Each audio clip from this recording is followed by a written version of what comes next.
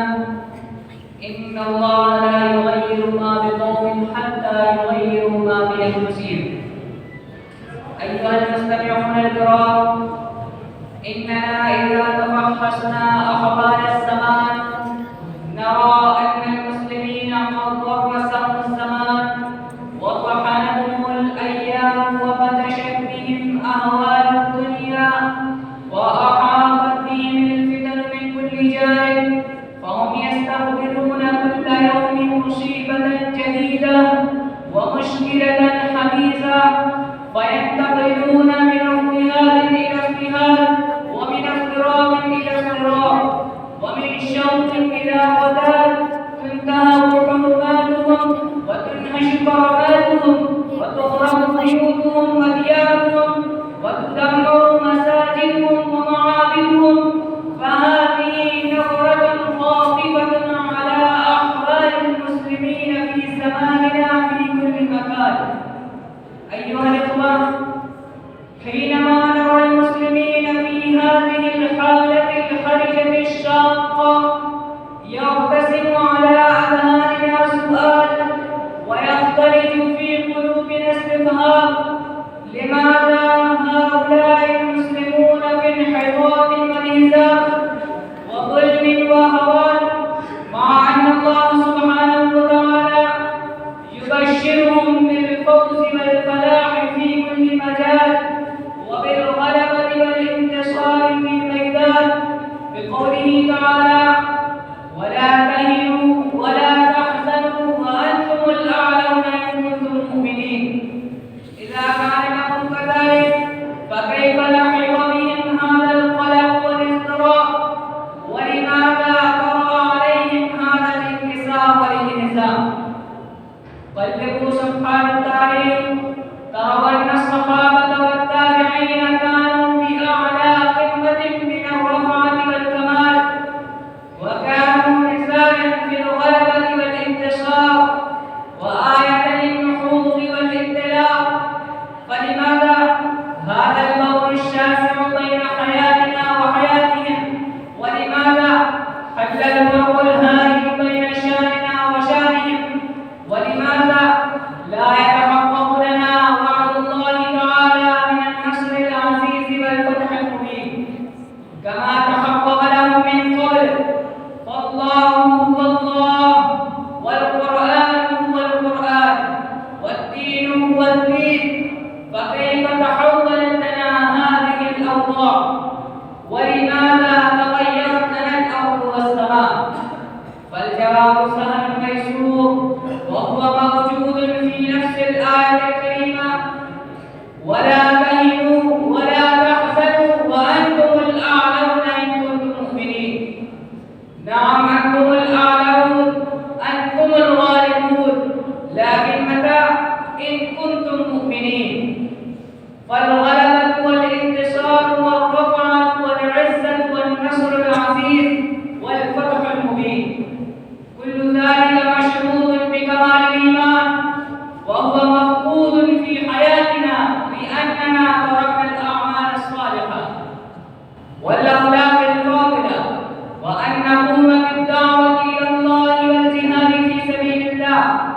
لكي يتحقق لنا وعد الله كما تحقق في سلفنا الصالحين. قال تعالى: وعد الله الذين آمنوا منكم وعملوا الصالحات ليستخلفنهم في الأرض كما استخلف الذين من قبلهم وليمكنن